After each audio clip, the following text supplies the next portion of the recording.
경기 동행지수가 30개월 만에 최대폭 하락, 커지는 경기 침체 경고음, 내년도 침체 속 박스권 전망, 경기 침체 속 물가 고공행진, 경기 침체 여파. 2022년 12월 뉴스입니다. 이게 여기입니다. 2022년 하반기 그리고 연말 이 자리예요. 연말 연초가 거의 기회죠. 여기도 기회고 여기도 기회였고, 이런 특수한 코스를 제외하면 이렇게 연말 연초가 보통 기회예요. 자, 오늘 시장 간단히 보겠습니다. 지난주 수요일 영상에서 시장 바닥 쳤다, 이번 지긋지긋했던 이 하락이 탄핵 공포, 그 다음에 계엄 사태와 맞물리면서 오히려 강한 충격을 줬고, 그 충격을 계기로 올해 바닥을 친 것 같다라는 말씀을 드렸어요. 그리고 이 바닥이 내년에도 특히 내년 상반기에도 여기 깨지지 않을 것 같다 라는 말씀을 드렸습니다. 네, 그리고 나서 지난주 목요일 금요일 연속 추가 급등이 나왔죠. 그러니까 주말에 있을 탄핵안이 가결될 가능성, 정치적 불확실성이 해소될 가능성을 미리 반영하면서 반등이 나왔고요. 탄핵은 가결이 됐죠. 이제 앞으로 헌법재판소 판결은 남아있지만 그 탄핵안 결정이 되고 나서는 오히려 단기 급등에 대한 사익 실현, 조정을 소화하고 있는데, 여기서 시장이 추가적으로 막 급하게 올라가기도 힘들고, 그렇다고 여기서 다시 급락을 하기도 힘들다, 이렇게 말씀을 드리고 있습니다. 그래서 작은 박스권, 높게는 2550, 낮게는 2450 요 정도를 밴드로 해서 출렁출렁이면서 매물 소화를 좀 할 것 같은데, 결국에는 시장은 더 갈 거다, 이렇게 보는 게 제 예상입니다. 아직도 이 예상에는 변함이 없고요. 이렇게 가기 전에 이 과정, 그러니까 이 하락 추세를 제대로 소화하고 추세를 전환하기 전에 필요한 매물 소화 과정이 좀 있어요. 기간 조정이 좀 필요하고요. 이 과정을 잘 소화하면은 2500대를 다시 진입할 것으로 보고 있습니다. 지금 이렇게 보면 조금 애매한데, 이제 코스피 200 선물로 보면은 조금 더 명확하게 보입니다. 이 하락 추세가 일단 돌파가 됐고요. 돌파 이후에 살짝 눌리는 흐름을 잘 이겨내고, 오늘 굉장히 그래도 나름대로 의미 있는 양봉이 나왔거든요. 이렇게 되면 지금 이게 7월 초에 고점을 치고 거의 올해 하반기 내내 하락했던 하락장이 마무리되는 추세 전환의 초기 국면이 이번 주가 아닐까, 이런 생각도 해보고 있습니다. 근데 이것도 마찬가지로 여기서 당장 이렇게 급등한다라고 보기에는 좀 가능성이 낮아 보이고요. 이거보다는 조금 더 매물 소화를 하면서 좀 더 시간 조정 이후에 터닝하는 그런 흐름을 좀 예상해 보고 있습니다. 좀 자세한 얘기는 제가 또 이따가 말씀을 드릴게요. 그리고 코스닥을 보면은, 코스닥이 최근에 상대적으로 너무 많이 빠졌기 때문에 당연히 반등은 세게 나왔습니다. 많이 빠진 만큼 반발이 큰데, 이거를 추세적으로 보면은 코스피보다는 확실히 한 단계 더 좋지 않아요. 아직 이 하락 추세도 넘어가지 못했고요. 이 추세도 무섭고 이 추세도 아직 남아있죠. 그래서 앞으로 코스닥은 여기를 또 소화해야 되는 그런 자리가 있을 거고, 그 다음에 또 이 자리 소화해야 됩니다. 근데 이런 자리를 바로 돌파하는 게 쉽지가 않아요. 그죠? 여기도 바로 돌파하는 게 쉽지 않아. 그래서 계속해서 이런 과정들, 매물 소화 그리고 돌파, 또 매물 소화 돌파하면서 완만하게 반등하는 그런 흐름을 좀 예상해 보고 있는데, 조금 더 탄력이 붙을 수 있는 타이밍은 12월 중순보다는 이제 12월 말 그리고 1월, 2월 달, 그때가 좀 더 본격적으로 탄력이 붙을 수 있는 그런 타이밍이 아닌가. 그래서 코스닥도 당분간은 출렁출렁이면서 670선, 높게는 700 초반선, 여기서 왔다 갔다 하는 이런 흐름을 그리면서, 그 흐름 안에서 종목 장세. 저는 그래서 이번 연말이 주식을 싸게 매수할 수 있는 기회다. 앞으로 중장기적인 흐름은 나중에 가봐야 되겠지만, 최소 단기 중기적으로는 이번 11월 12월이 특히 이제 계엄까지 터졌던 이 12월 초가 바닥으로 기억이 되면서 좋은 저점 매수 기회다라고 생각하거든요. 근데 어떤 분들은 이렇게 얘기할 수 있어요. 아니 지금 이렇게 나라가 어지럽고 경기도 안 좋고 내년에 경기 침체 온다는데 어떻게 내년에 장이 올라갈 수 있느냐, 그런 얘기를 할 수 있어요. 예를 들어서 이런 뉴스들이 있잖아요. 경기 침체 속 물가 고공행진, 경기 침체 여파, 경기 침체, 내년 2분기까지 가능. 자, 이런 뉴스들이 있는데, 자, 여러분 이게 언제 뉴스냐면요. 지금 뉴스가 아니고 2022년 12월 뉴스입니다. 2022년 12월 뉴스예요. 여기도 다 2022년 12월 뉴스를 제가 가져온 건데, 경기 동행지수가 30개월 만에 최대폭 하락, 커지는 경기 침체 경고음, 내년도 침체 속 박스권 전망, 지나친 기대는 하면 안 된다. 인플레이션, 경기 침체 악재, 4년 만에 꺾인 코스피. 아주 무섭죠? 이게 언제라고요? 2022년 12월 말이었다고. 그리고 경기 침체 오는 2023년, 글로벌 경기 침체 우려, 기업 체감 경기 2년 만에 최악이다. 경기 침체에 기업 경기 체감도 4개월 연속 내리막이다. 내수, 수출, 위축 막 안 좋은 얘기만 나오죠. 근데 이게 언제냐면 제가 차트로 준비했는데 이게 여기입니다. 2022년 하반기 그리고 연말 이 자리예요.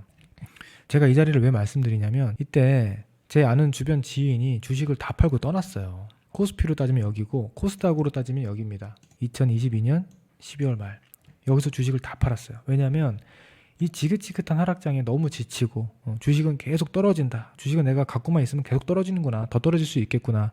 이런 공포가 짓누르고요. 그리고 이런 식으로 뉴스를 보면은 안 좋은 얘기만 해. 그러니까 올해도 안 좋았는데 내년에는 경기 침체가 본격적으로 더 올 거다. 이런 얘기들이 막 나와요. 그러니까 얼마나 무서워요. 그러니까 내년까지 기다리지 말고 그냥 올해 주식을 다 팔자. 이렇게 결정을 하게 된다는 거예요. 지금도 마찬가지죠, 여러분. 지금도 경기 안 좋고 내년엔 뭐 더 안 좋을 수 있다라는 얘기들이 막 나오잖아요. 그런데 시장은 어떻게 됐어요? 그 다음에 이렇게 올랐다니까요. 그 다음에 코스피도 이렇게 올랐습니다. 그리고 여러분 잘 아시는 뭐 2차전지 섹터의 엄청난 시세, 그 주도주들이 막 몇 배씩 급등하는 그런 시세가 여기 나온 거예요. 분명히 경기 침체가 오고 안 좋다고 했는데, 그리고 실제 여기도 경기가 좋지는 않았습니다.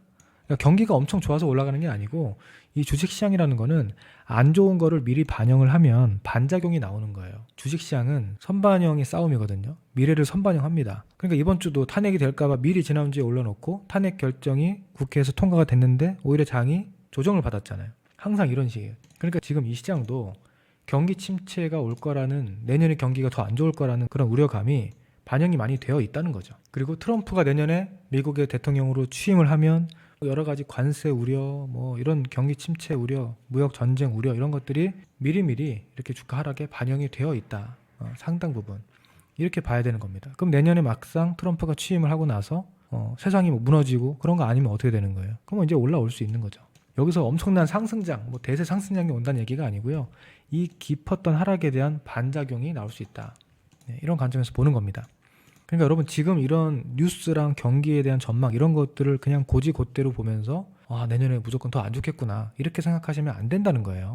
오히려 뭘 봐야 되냐면 지금 이제 수급을 보세요. 수급. 지금 나오는 뉴스는 이미 주가에 반영이 된 거다. 그러면 뭘 보는 게 좋냐면 수급을 봐야 됩니다.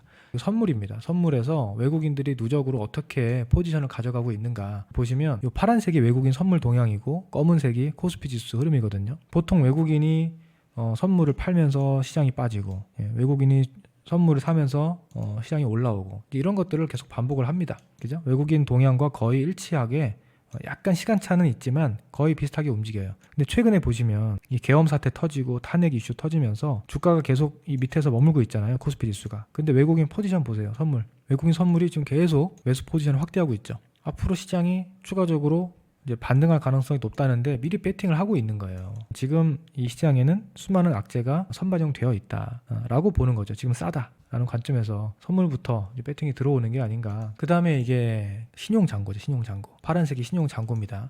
아까 봤던 2020년 하반기 때 보시면 신용잔고가 이렇게 막 털리잖아요. 이렇게 막 털려가지고 낮은 위치잖아요. 개인 투자자들이 특히 이제 뭐 스탁론이라든지 빚을 내서 신용을 써서 투자하는 사람들이 다 떨어져 나가고 포기를 많이 했다는 거예요. 그러니까 그런 시장 수급에서는 이 메이저 입장에서 스마트머니 입장에서는 주가를 더 떨어뜨리기보다는 그런 물량들을 받아서 다시 올리려는 힘이 더 강하죠. 네, 그렇게 됩니다. 이게 이제 시장의 원리예요. 시장 논리는 뉴스 때문에 뉴스에 따라서 그때그때 움직이는 게 아니고 선반영이 충분히 된 다음에는 수급의 원리로 움직이는 거예요. 그러니까 지금도 마찬가지로 이렇게 신용이 많이 급감을 했기 때문에 최근에 개인 투자자분들 많이 이탈을 했단 말이에요. 실제로 미국으로 떠나고 코인으로 떠나고 주식 다 팔고 떠나고 그럼 여기서 지금 누군가 주식을 많이 담았단 말이에요. 스마트머니들, 기관 외국인들. 그럼 이쪽 자금은 앞으로 주가를 올리면서 어떻게 되길 바라느냐, 다시 신용으로 들어오길 바라는 거예요. 개인들이 다시 신용을 써서 이렇게 들어오면 나중에 장이 올라오면 신용 써서 들어와요. 또 이때 보세요. 다시 신용 써서 들어오죠. 그러니까 앞으로 우리가 언제까지 용감하게 좀 더 자신 있게 매매를 해야 되냐면 이 신용이 어느 정도 늘어날 때까지. 신용이 많이 늘어나기 시작한다. 거기서부터는 오히려 좀 조심해야 돼. 근데 지금은 조심할 때가 아닙니다. 지금은 오히려 역발상으로 공격적으로 좀 들어가야 되는, 투자를 해야 되는 시기다. 이렇게 보고 있는 겁니다. 자, 그런데 제가 아까 전에 지금 12월 중순 하순보다는 12월 말에서 1월로 가는 그 타이밍이 좀 더 시장이 본격적으로 움직일 수 있을 것 같다라고 말씀을 드렸는데, 보시면 이게 코스닥 주봉입니다. 코스닥 주봉인데 제가 매년 연말 연초를 이렇게 그려봤어요. 거의 뭐 10번 중에 8번 정도는 이 연말 연초가 거의 기회죠. 네, 여기도 기회고 여기도 기회였고 여기 이제 코로나가 나오면서 뭐 다 망가졌고 코로나 이후에 또 급등 나오면서 이제 이게 좀 보기 드문 장이 나왔는데 이런 특수한 코스를 제외하면 이렇게 연말 연초가 보통 기회예요. 지금도 연말 연초 많이 내려와 있죠. 근데 기회가 아니었던 적이 가끔 있는데 보시면 이렇게 주가가 많이 올랐을 때 연말 연초 기점으로 시장이 너무 많이 올랐다. 그러면 이때는 기회는 아닙니다. 네, 거기서부터는 아무리 연말 연초라도 고점 먹는 경우가 생기죠. 여기도 마찬가지. 이미 시장이 많이 올랐으면 연말 연초가 기회가 아닌 경우가 있어요. 근데 보통 이렇게 주가가 눌려 있고 충분히 조정을 받아 있는데 연말 연초를 지나고 있다. 그러면 거의 그럴 때는 기회다. 기회일 가능성이 높다. 이때 2015년도도 보시면 1년 내내 거의 장이 좋았거든요. 근데 그러다 보니까 연말 연초가 별로 기회로 작용을 하지 않았네요. 이때 빼고는 이렇게 눌려 있을 때는 매우 높은 확률로 기회였다는 것을 알 수가 있습니다. 단기적인 기회였든 뭐 중장기적인 기회였든 어쨌든 기회다. 그러면 도대체 왜 연말 연초에 이런 그 변곡점이 자주 발생하는가? 참 안타까운 레파토리인데 매년 이제 연말이죠. 배당락, 권리락일에 이날 보유를 기준으로 대주주 여부를 결정을 합니다. 이날 전에만 주식을 팔고 떠나면 난 대주주가 아니에요. 그리고 나서 그 다음에 다시 주식을 많이 사면 대주주가 아니에요. 그죠? 그래서 우리나라에서 세금을 좀 회피하고 싶은 큰 손들, 그런 경우에는 이 12월 말은 주식을 공격적으로 하지 않는 경우가 많고 주식을 좀 팔아놓고 쉬어가는 경우가 많죠. 그리고 그런 수급이 있을까봐 그런 수급을 경계하기 위해서 다 같이 주식을 좀 팔아놓고 관망하는 그런 수요가 또 전체적으로 있어요. 그러니까 내가 대주주가 아니어도 대주주 물량을 경계하는 또 그런 매매자들이 많죠. 그리고 또 뭐가 있냐면 주주 명부 폐쇄라는 게 있어요. 그러니까 연말 기준으로 이 회사의 주주 명부들이 확정이 됩니다. 소위 말하는 세력성 자금, 뭐 작전성 자금도 있을 수 있고 어떤 특정 기업의 주주 명부에 올라가기를 꺼려하는 그런 사람들이 많아요. 나의 정체를 숨기고 싶은, 내 포지션을 숨기고 싶은 그런 자금들이 있거든요. 그런 자금들은 주주 명부 폐쇄까지는 발을 빼고 있다가 이 날이 지나고 나면 그때부터는 막 들어오는 거죠. 그래서 보통 그 전까지는 장이 좀 지루한 경우가 많습니다. 그러다 보통 정확하게 27일부터 움직인다기보다는 요즘에는 어떻게 움직이냐면 보통 배당락일이 27일이면 크리스마스 전 한 23일, 24일부터 슬슬 움직이는 경우가 많아요. 왜냐하면 실제 자금은 여기서 들어오겠지만 그 전에 나는 미리 들어가겠다. 나는 대주주도 아니고 주주 명부 폐쇄를 회피하는 사람도 아니지만 어차피 27일부터 자금이 들어올 거니까 나는 며칠 먼저 들어가겠다 해서 12월 보통 23일, 24일 성탄절 전후로 해서 돈이 미리 들어오는 경우가 있습니다. 1차적으로. 그리고 나서 2차적으로 12월 말과 1월 초에 돈이 더 들어오는 거죠. 그래서 지금 오늘이 12월 18일인데 이번에도 비슷할 것 같아요. 빠르면 이번 주 뭐 금요일부터, 늦어도 다음 주 성탄절 전부터는 시장에 자금이 조금씩 매수로 붙으면서 움직일 만한 종목들은 미리 움직임을 보여줄 가능성이 있거든요. 그런 점을 여러분들이 잘 한번 참고하셔가지고 시장 대응하시면 좋을 것 같습니다. 자, 그리고 종목을 보면 제가 지난주에 뭐 많은 종목을 말씀드린 게 아니고 몇 종목 말씀을 드렸는데 뭐 대부분 다 좋은 흐름이 나왔습니다.